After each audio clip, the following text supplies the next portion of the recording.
Good morning, everyone. Today I want to talk to you about four things. Four things that decide whether you live a powerful life or a powerless one: your mouth, your mood, your money, and your mind. Control these, and you win. Lose control of them, and you're just surviving. Your mouth is the front gate of your character. It's the broadcast station of your thoughts, emotions, values, and intelligence. What you say and what you don't tells the world who you are.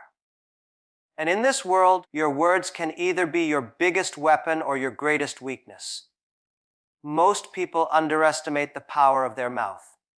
They think speaking is just communication. It's not. It's reputation, it's influence, it's leadership.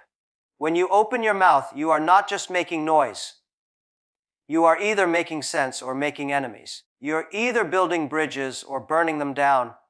Some people destroy their chances in life not because they lack talent or intelligence, but because they never learn to manage their words. They speak without thinking, they interrupt, they dominate conversations. They turn every opinion into an argument. They gossip, complain, or brag, and they wonder why no one listens when it really matters. The truth is, people remember what you say, especially when it's careless, cruel, or foolish. Think about it. One bad sentence can go viral. One bad joke can cost you a job. One rude comment can end a relationship. One emotional outburst can destroy 10 years of trust. The real skill in life is not just knowing what to say, it's knowing when to say nothing. Silence is not weakness. It's wisdom. When you're angry, silence protects you. When you're confused, silence buys you time. When you're hurt, silence helps you heal before you speak out of pain. People think speaking up all the time makes them strong. No, speaking with purpose makes you strong. Anyone can talk. Very few can communicate. Great leaders, great partners, great thinkers, what do they have in common? They listen more than they speak. They ask questions. They pause before responding. They don't fill silence just to avoid discomfort. They use their mouth like a surgeon uses a scalpel, not to cut everything, but to cut precisely. What you say also becomes what you teach others about you. If you constantly talk about what you hate, you will be seen as a negative person. If you always criticize others, people will assume you're insecure. If you gossip, they'll assume you gossip about them too. If your mouth is full of noise, people will tune you out, even when you're finally saying something important. But there's another layer to this. The words you speak to yourself matter just as much. The inner dialogue, the stuff you say when no one else is listening, that sets the tone for your confidence, your mood, your mindset. If your mouth is always feeding your brain self-doubt, anger, or excuses, you're training your mind to expect failure. And eventually, you'll act like someone who's already lost. So how do you control your mouth? First, pause before you speak. Don't let your emotions drive your mouth like a stolen car. Check in with yourself. Is this helpful? Is it kind? Is it necessary? Second, listen actively. Don't just wait for your turn to talk. Let people finish. Make them feel heard. You'd be surprised how much respect you earn when you give others space. Third, choose words that build, not words that destroy. Praise in public, criticize privately, and even then, only when it adds value. Compliment more than you complain. Encourage more than you correct. Fourth, protect your credibility. Don't talk just to impress. Don't lie to fit in. Don't exaggerate for applause. Because once people doubt your words, they'll stop trusting your value. Finally, remember this: the smartest person in the room isn't always the one who speaks the most. It's often the one who speaks last or not at all. But when they do, everyone listens. Let me know if you'd like similar expansions for mood, money, or mind. Your mood is not just a feeling. It's a force. It can lift you or break you, make your day or ruin your relationships. And yet, most people treat their mood like weather, unpredictable, uncontrollable, and always someone else's fault. That's the first mistake, believing that your mood is something that happens to you instead of something you're responsible for. You can't always control what happens, but you can always control how you respond. And the way you respond defines your maturity, your discipline, and ultimately your destiny. Most failures don't come from lack of intelligence or lack of opportunity. They come from emotional decisions made in heated moments. People say the wrong thing, walk away from the right opportunity, or give up too early. Not because it was the right move, but because their mood made them impulsive. Emotions are real, they're human, but letting emotions control your actions is dangerous. Anger can make you aggressive. Sadness can make you retreat. Envy can poison your focus. Pride can blind you. And anxiety can freeze you. The people who succeed long term are not the ones who feel less. They're the ones who have trained themselves to act through emotion, not act on emotion. A person who can stay calm while others panic is not emotionless. They're emotionally trained. They've built a habit of checking themselves before reacting. They don't hand over the keys of their life to momentary feelings. They understand that moods pass, but decisions stick. Your mood also affects everyone around you. You may think it's personal, but moods are contagious. One bad attitude can infect a whole team. One emotional outburst can make everyone uncomfortable. One leader in a bad mood can turn a productive day into chaos. And the scary part is, most people don't even know they're doing it. They think it's honesty. It's not.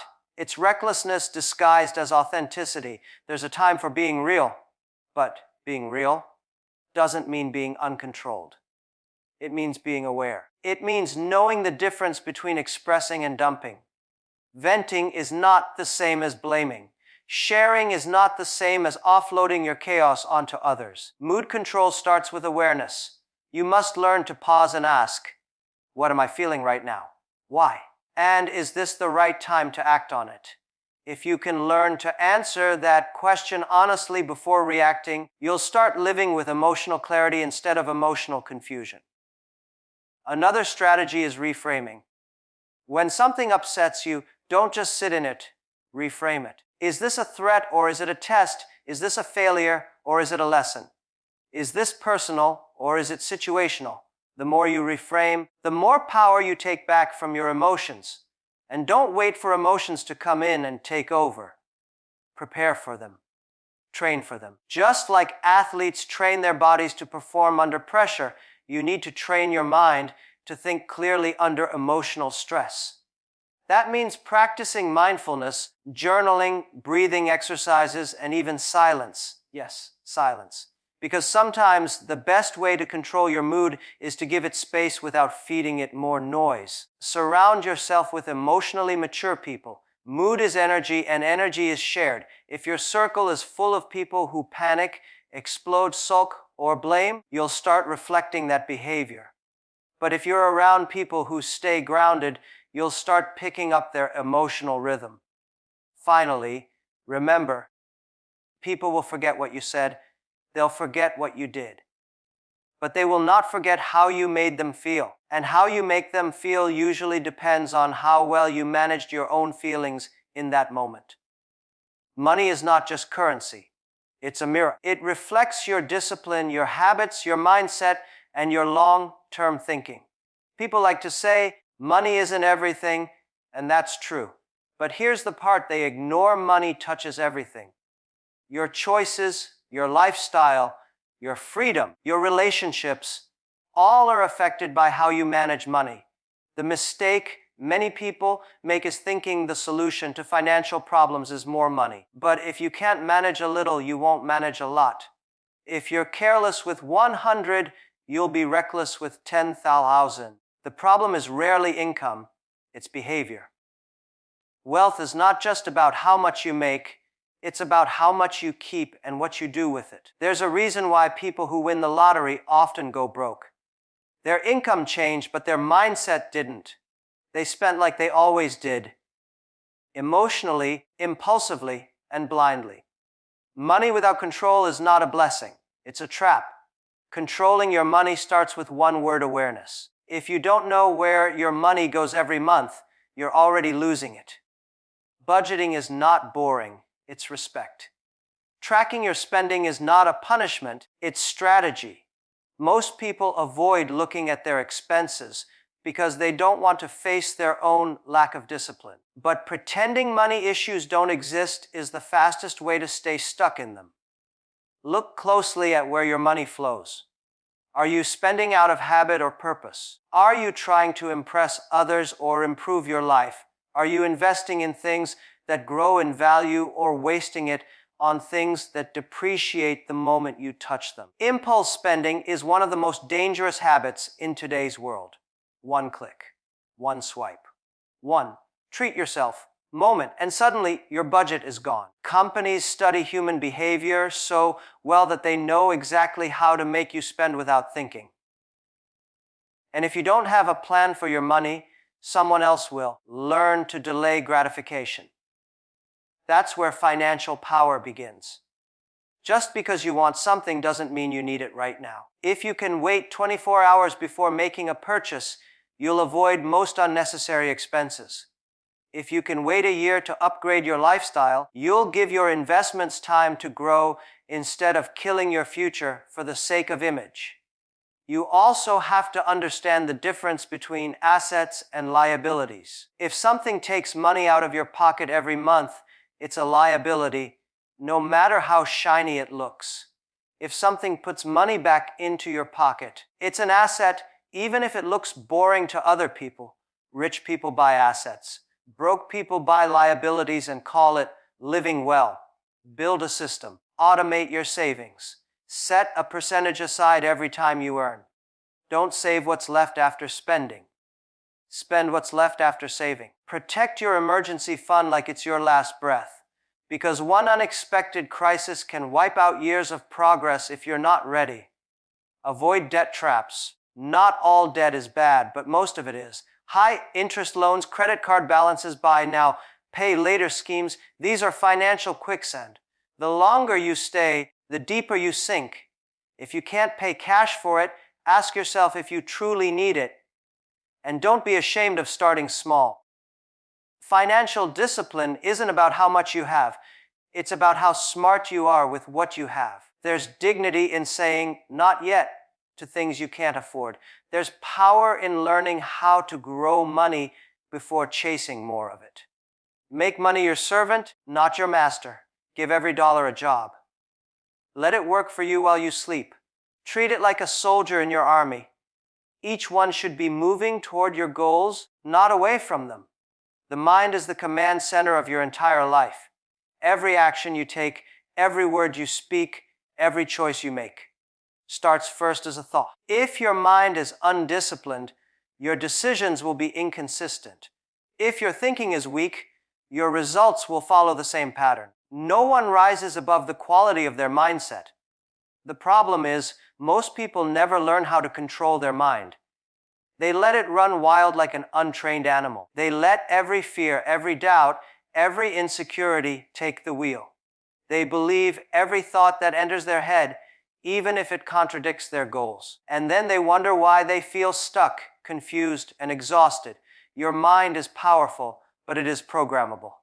It absorbs whatever you feed it. If you constantly feed it negativity, gossip, fear-based news, toxic conversations, and self-criticism, then don't be surprised when it produces anxiety, procrastination, and low confidence. Your thoughts don't exist in a vacuum. They shape your emotional and physical reality. The first step to controlling your mind is understanding that you are not your thoughts. You are the observer of your thoughts. Just because your mind tells you you're not good enough doesn't mean it's true. Just because it says fail doesn't mean you will. But if you let those thoughts sit too long, they will build a narrative. And that narrative becomes your identity. Train yourself to interrupt negative thinking. When your mind starts spiraling into worst-case scenarios, pause and ask, is this a fact or just fear? Most of the time, it's fear. Fear disguised as logic. Worry dressed up like realism. And if you let it live in your mind unchecked, it will build walls around your potential and call it protection. You must also become intentional about what you expose your mind to. Protect it like a fortress. Books, conversations, content, Every input matters, garbage in, garbage out. If all you do is scroll through chaos, drama, and distraction, your mind becomes a battlefield with no order. But if you feed it structure, wisdom, clarity, and silence, it starts working for you instead of against you. Focus is another form of mental control. In a world of endless distraction, the ability to focus is a superpower. Most people can't sit still for 5 minutes without reaching for their phone. They say they lack time, but what they really lack is mental discipline. If you can't control your focus, you'll never control your future. Because focus determines direction, and direction determines destiny. Controlling your mind also means learning to manage the internal voice that never shuts up. The inner critic, the overthinker. The one that plays old failures on repeat. You don't have to eliminate that voice. You have to overpower it with a stronger one. A voice of purpose. A voice of truth. A voice that reminds you who you are when the noise gets too loud. Mental strength isn't about always being positive. It's about being grounded. It's about facing reality without falling apart. It's about being able to hold two truths at once. This is hard, and I can handle it. Weak minds collapse under pressure. Strong minds bend, but they don't break. Because they've been trained, shaped, and tested, not coddled or protected. You must also create space to think. In a world that's always shouting, you need silence. That's where strategy lives. That's where solutions are born. If your mind is always reacting, it can't create. And if it can't create, it will just copy. That's how people lose themselves. By thinking with someone else's brain, believing someone else's truth, and chasing someone else's dream. Your mind is not just a container, it's a compass. It either guides you forward or pulls you backward, depending on how well you control it. If it's cluttered, your vision is blocked. If it's clean, your purpose becomes clear. If it's full of fear, you'll hesitate. But if it's full of clarity, you'll act. Self-control is not about deprivation. It's about alignment. It's the ability to act according to your values instead of your urges. It's the gap between feeling and reacting, and what you do in that gap determines the kind of person you become. Without self-control, you're a slave to every emotion, every temptation, every distraction that passes through your day. People often talk about self-respect as if it's some kind of mystery, something you either have or don't. But the truth is, self-respect is something you build brick by brick, decision by decision. And the first brick is self-control. Because if you can't control yourself, how can you trust yourself? And if you can't trust yourself, how can you respect yourself? You can't separate the two. Every time you say you're going to do something and don't follow through, a part of your self-respect cracks. Every time you choose short-term pleasure over long-term purpose, you send a message to yourself: my word doesn't matter. My discipline doesn't matter. My goals don't matter. And over time, that message becomes your belief. Self-control means saying no when it's hard. Not because someone told you to, but because you told yourself to, and you actually listened. That's what creates internal power. That's what builds integrity. The feeling of knowing you could indulge, but you chose not to. Not because you were forced, but because your mission mattered more than the moment. Look at anyone with high self-respect, someone who carries themselves with quiet strength, who doesn't need validation, who keeps their head clear and their standards high. That's not confidence from ego. That's confidence from consistency. They've earned their self-respect by keeping promises to themselves that no one else even saw. Discipline behind closed doors shows up in public self-worth. The workouts you do when no one's watching, the temptations you resist when no one would know, the effort you give when it would be easy to quit. That's where self-respect is forged. It's not about perfection. It's about repetition. Choosing who you want to be over and over again until your identity lines up with your actions. But it's not easy. Everything in this world is designed to test your self-control. Advertisers want your attention. Fast food wants your health. Social media wants your time. and comfort wants your ambition. If you don't take control of your life, someone else will. And you'll wake up one day wondering why you feel so powerless, so distant from the person you thought you'd become. Self-control is freedom. It's the ability to choose your response instead of reacting blindly. It's the space where you take back your power. When you stop giving in to every craving, every excuse, every mood swing, you start to realize how much influence you actually have over your own life. And that realization builds something deeper than pride. It builds respect. The person who can control their mouth when angry, control their schedule when tempted to procrastinate, control their habits when it would be easier to blame the world, that person walks through life with a different energy. Not louder, not flashier, just sharper, steadier, grounded in who they are, not shaken by what the world throws at them. It's not about being rigid, it's about being intentional. You can still enjoy life, you can still relax, but you do it on your terms, not as an escape from responsibility. That's the difference between relief and discipline. One is temporary, the other is transformational. The more you practice self-control, the more you begin to like the person you see in the mirror. Not because they're perfect, but because they're in charge. In conclusion, when you learn to control your mouth, you protect your relationships and your reputation. When you control your mood, you protect your peace and your decisions. When you control your money, you protect your future. And when you control your mind, you protect everything. Mastery begins from within. You don't need more luck, more followers, or more noise. You need more self-leadership. Discipline is not about restriction. It's about alignment.